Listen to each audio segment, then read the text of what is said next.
experimental data. Thank you very much, John.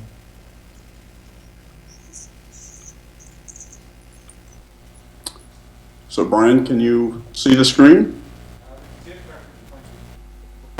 So thanks to John and Brian for making the arrangement for PDB to participate in the workshop and making all the remote communication arrangements. The streaming of the meeting over YouTube is working very well. It's very clear. So I'd like to talk on a topic that's a little bit different prior to making the arrangement for PDB to participate in the workshop and making all the remote. So I hope you're not hearing an echo. I've cut down my microphone.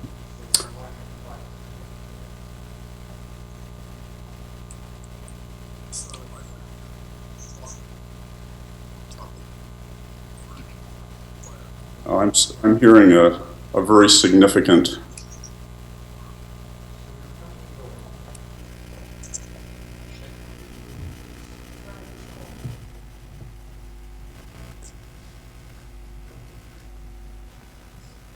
I'm cutting off my my stream. So at the moment you're coming across clearly on the audio. Okay, good.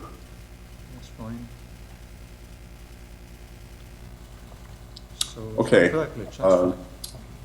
So I'm going to focus a little bit about talking about the experimental data collected by the PDB, the challenges that we are confronting collecting data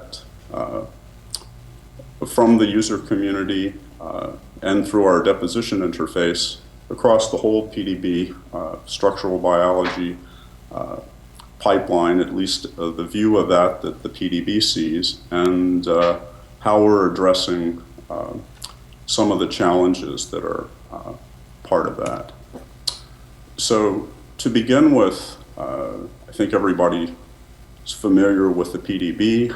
The molecule on the right is what most of our end user community is interested in, and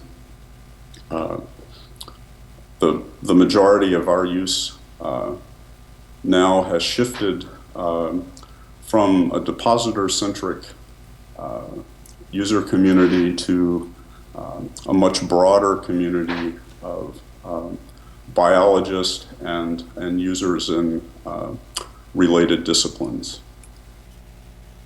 So as we're discussing metadata and interoperation among groups using metadata, I think it's useful to point out that the PDB itself is a collaborative organization among the partner sites that collect depositions to the PDB from the group in the US, the RCSB, PDBJ in Osaka, PDB in Hingston, and our NMR partner in Wisconsin.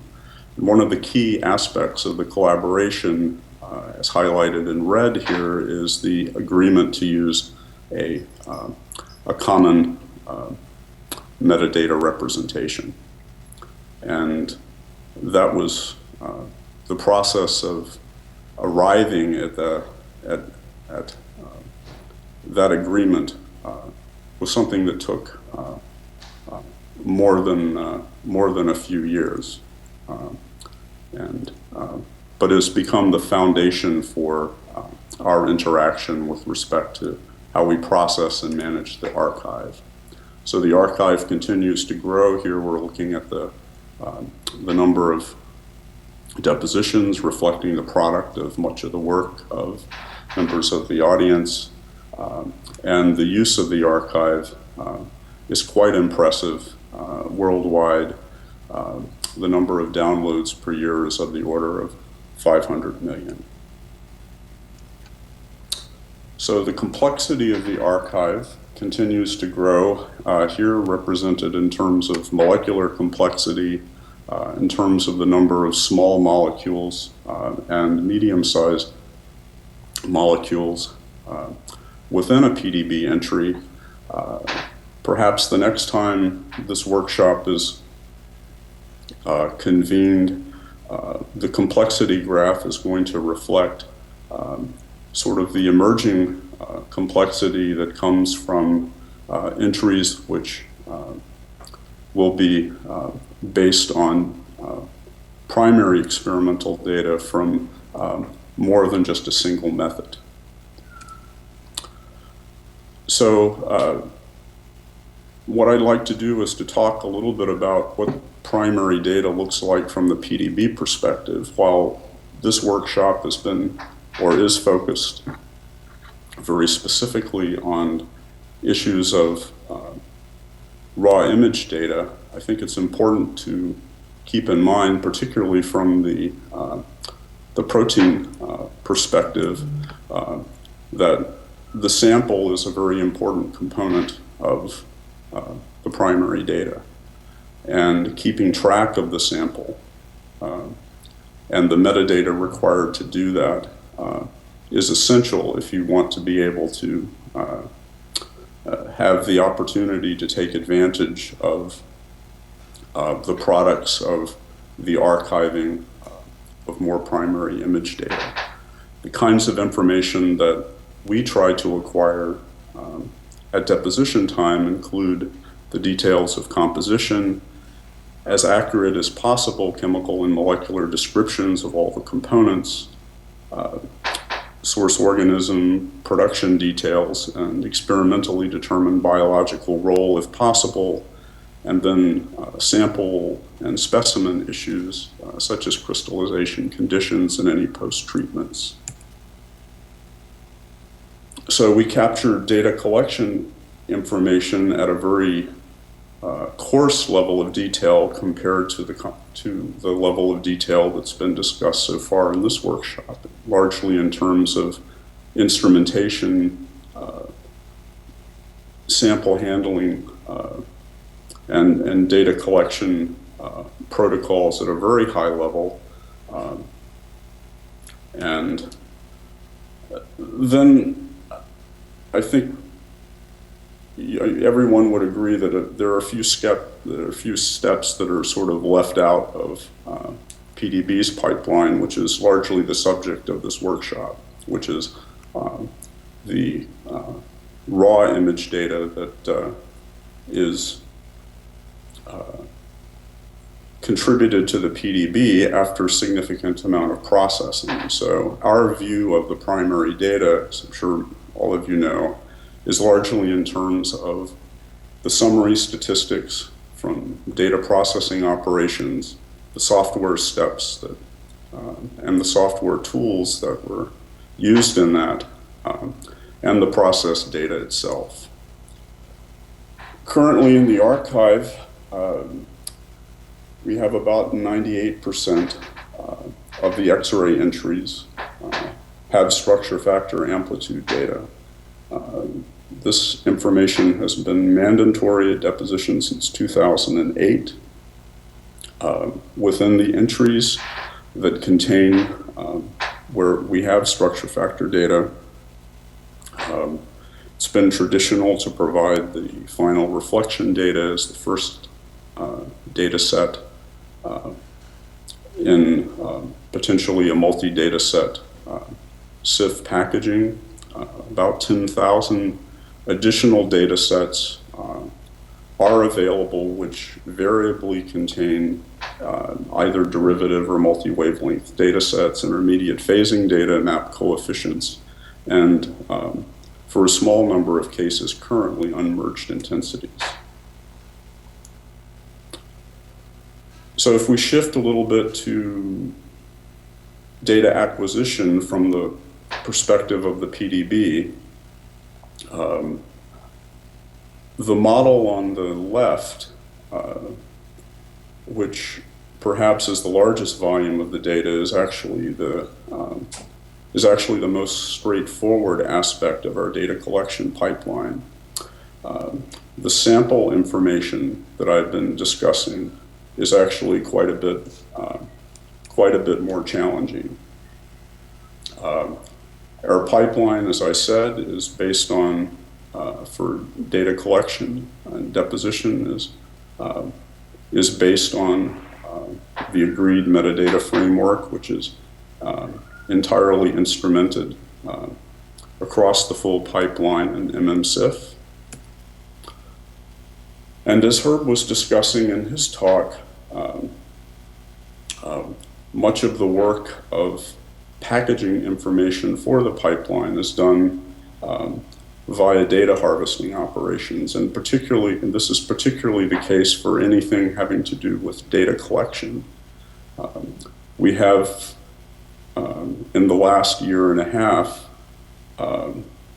been the benefit of a significant amount of work on behalf of the major protein refinement packages in delivering native MMSIF data files coming out of refinement to the deposition system.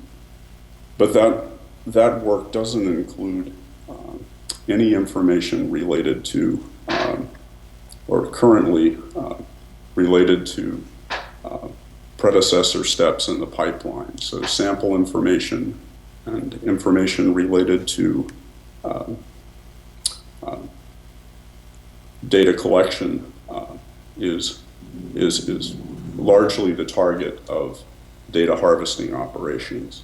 So we've been working at this harvesting tooling for some time. We provide websites and software tools, some of which are already embedded in large packages to do log file and output file harvesting.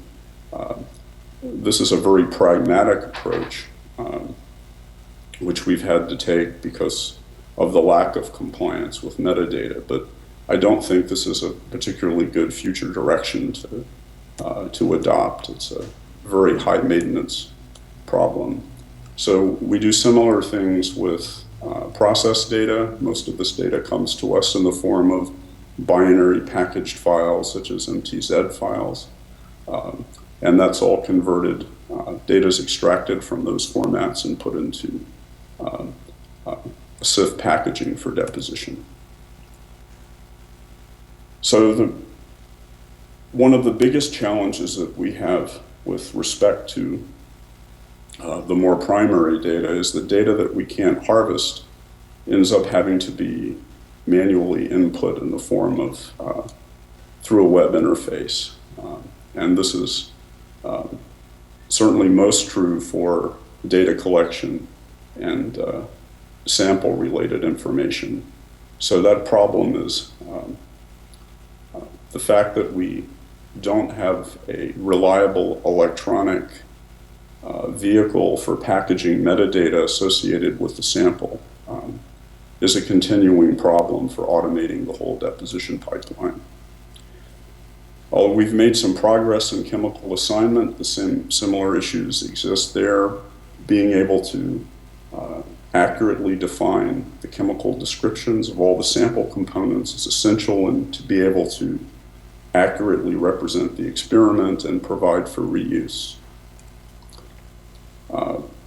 We provide metadata to define all of the chemical components within the PDB archive, and we align incoming data according to that data dictionary. This dictionary is embedded in most of the refinement software packages, so progress is being made in standardizing this, but there are still a ways to go to encode all of the chemical information in a purely electronic form. So just as a brief aside, we collect all of this data, and it does in fact percolate up through the pipeline. Particularly, we're trying to provide more diagnostics and more accessible diagnostics of map model fit and electron density. This is an example from a PDB validation report, which all depositors see and go to many journal reviewers. The red dots here indicate fitting issues along the sequence. Similarly, we provide diagnostics on ligands. These are tools that are part of our annotation pipeline. So we're trying to move the data up the pipeline and make it available to the end users as much as possible. So now I'd like to talk a little bit about what we're trying to do to improve the pipeline from the perspective of data organization and metadata. As I mentioned, we benefited greatly from the efforts of a WWPDB working group on deposition standards and representation. This group is currently chaired by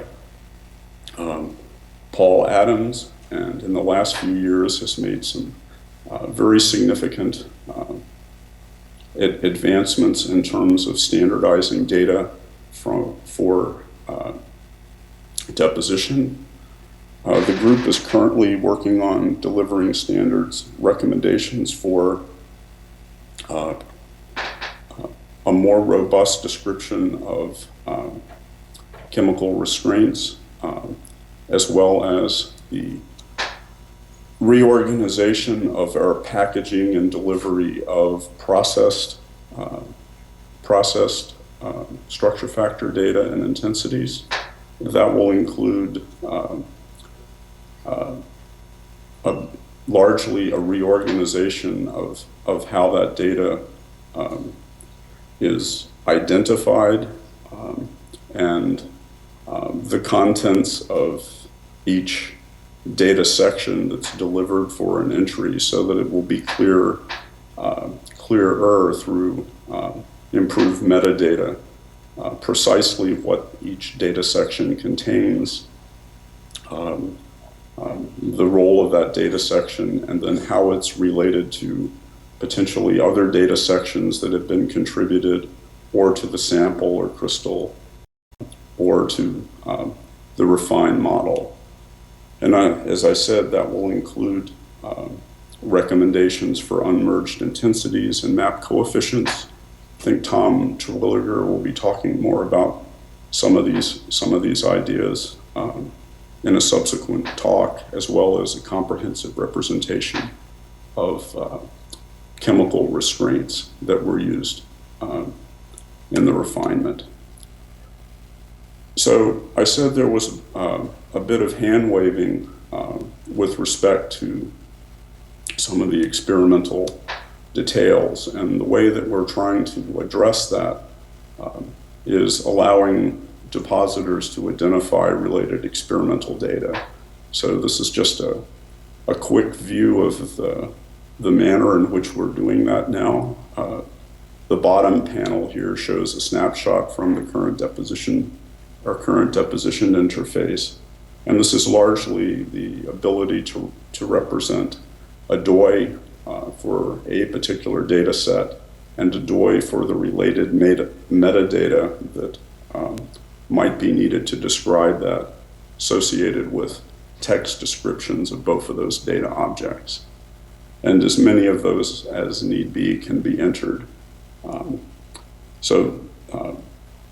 This is our current strategy, and this could be used, or actually is being used now, to link data to a sample of archives here. Vladek described his new work on the protein diffraction archive. TARDIS has been around for quite a while, and then in other areas we provide linkages for NMR data, SAS data, and primary data, and processed volume data for electron microscopy. So let me end with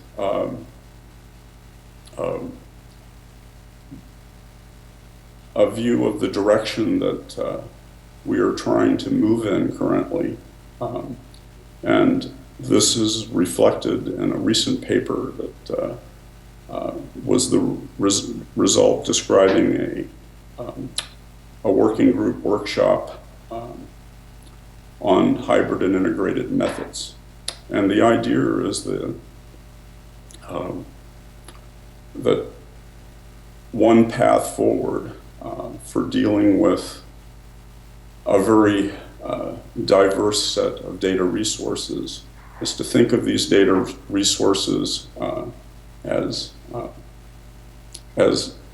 loosely coupled, but having the ability to exchange data at whatever level of detail is appropriate between resources based on shared metadata standards. And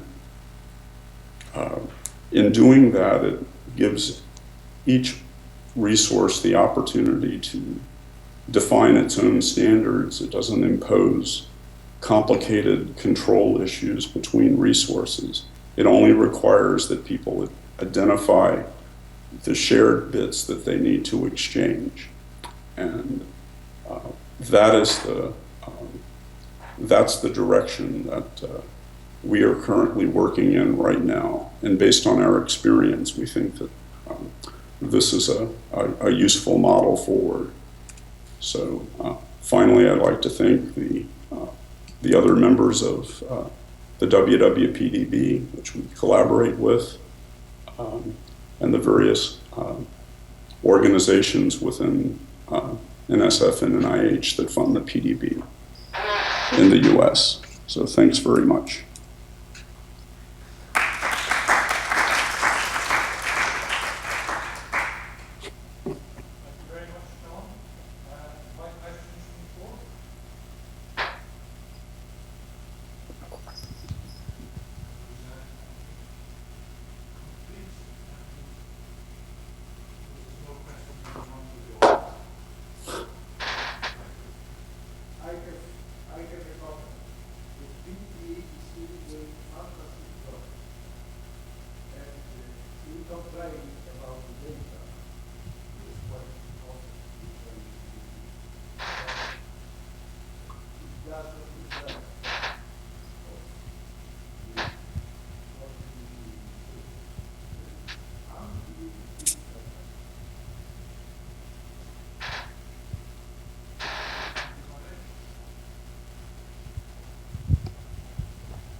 John, for a very clear presentation and taking the time to join us for what we think all is an important workshop.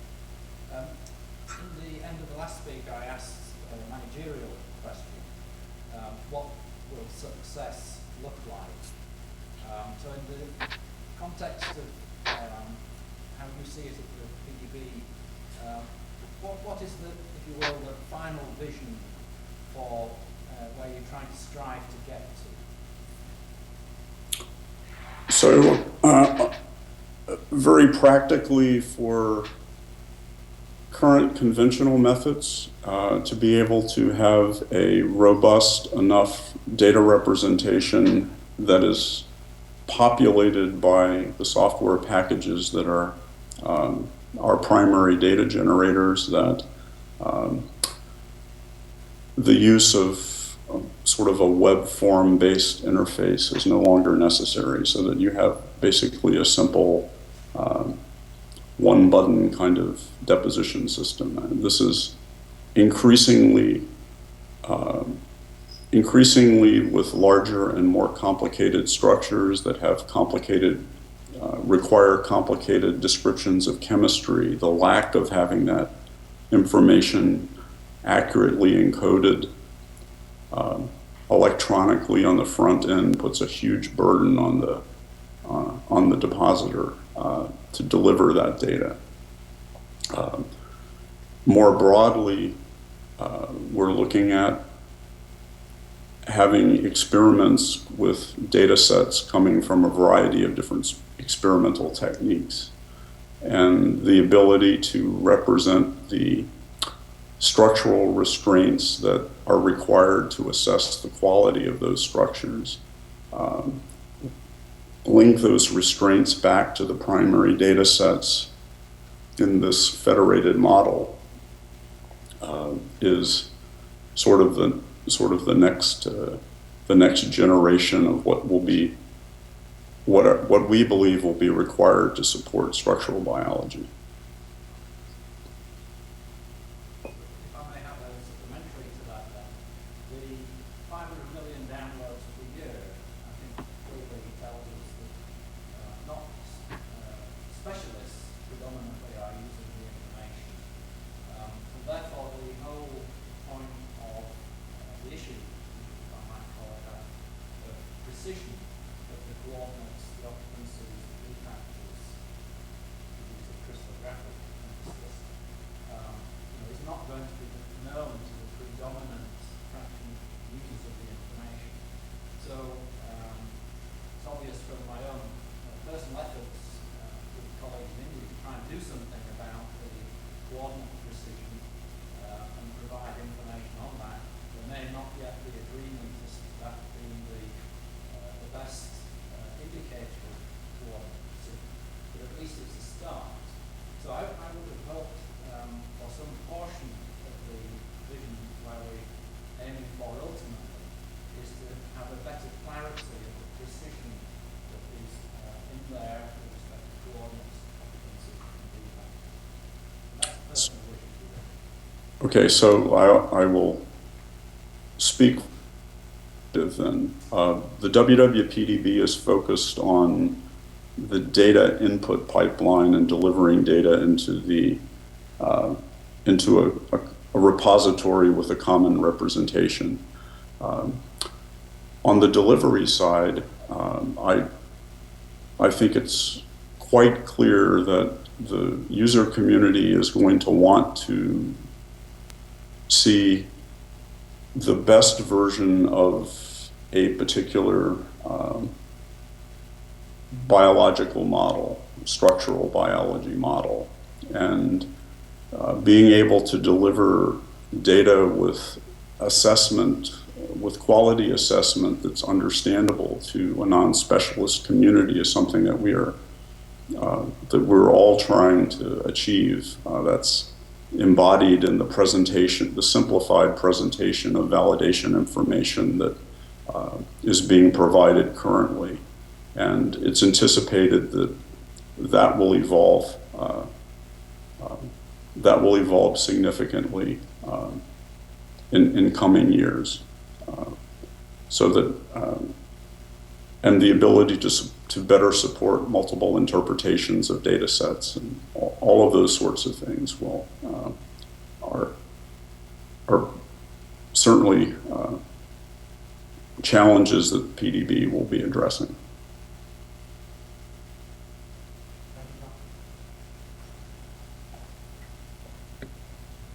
Thank you. So thank you very much again, John, for an excellent and thought-provoking presentation. Thank you for taking the trouble to be with us across the Atlantic. And I look forward to meeting up again in person before very much longer. Okay. Thanks, Brian. Bye.